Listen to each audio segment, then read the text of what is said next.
లోకంలో తల్లిని మించిన దైవం లేదు అంటారు. పిల్లలు ఎంత ఎదిగినా అమ్మకు ఎప్పటికీ చిన్నపిల్లల్లాగానే కనిపిస్తారు. వారు కొద్దిసేపు కనిపించకపోతేనే ఆ తల్లి గుండె అల్లాడిపోతుంది. అలాంటిది ఆ కొడుకు ఇక తిరిగి రాని లోకాలకు వెళ్ళాడు అంటే ఏ తల్లి తట్టుకోలేదు. తాజాగా కొడుకు ఇక లేడన్న వార్త విని ఆ తల్లి గుండె ఆగింది.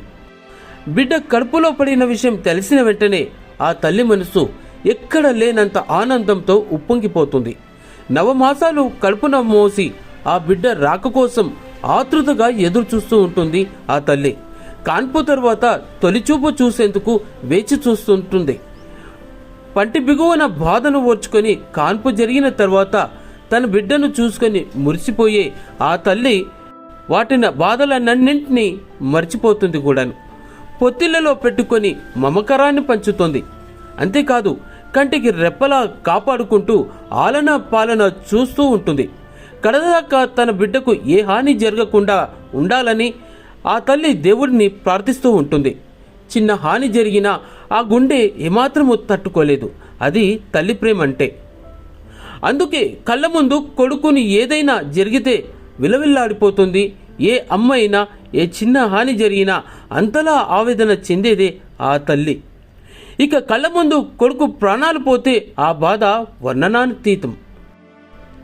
ఇలా అల్లూరు జిల్లాలో తన కళ్ళ ముందే కొడుకు గుండె ఆగిపోవడంతో తట్టుకోలేని ఆ తల్లి తను చాలించింది. లగిసిపల్లి గ్రామంలో జరిగిన ఈ ఘటన విషాదాన్ని మిగిల్చింది.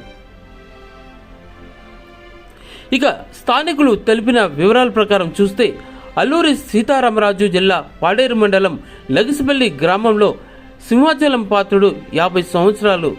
ఆయన కుటుంబంతో చక్కగా కలిసి నివసించేవాడు. ఇటీవల ఒక్కసారిగా గుండెపోటుకు గురై మృతి చెందాడు.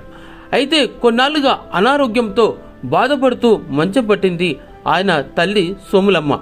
కొడుకు ప్రాణాలు కోల్పోయాడని విషయం తెలిస్తే తట్టుకోలేదని భావించిన ఆ కుటుంబ సభ్యులు ఆమెకు వెంటనే చెప్పలేదు. సోములమ్మ కుమారుడు ఇంటికి సమీపంలోనే కుమార్తె ఉంటుంది ఆ తల్లి.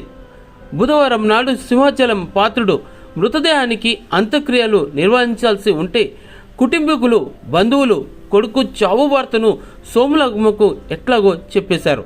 ఇక అంతే, కుమారుడి మరణ వార్తను తట్టుకోలేని ఆ తల్లి సోములమ్మ ఆవేదనతో ప్రాణాలు విడిచింది. దీంతో ఆ కుటుంబంతో పాటు ఆ గ్రామంలో తీరని విషాదం అలుముకుంది. ఇక తల్లి కొడుకు పార్థివ దేహాలకు ఒకేసారి అంత్యక్రియలను లగిసిపల్లిలో నిర్వహించారు.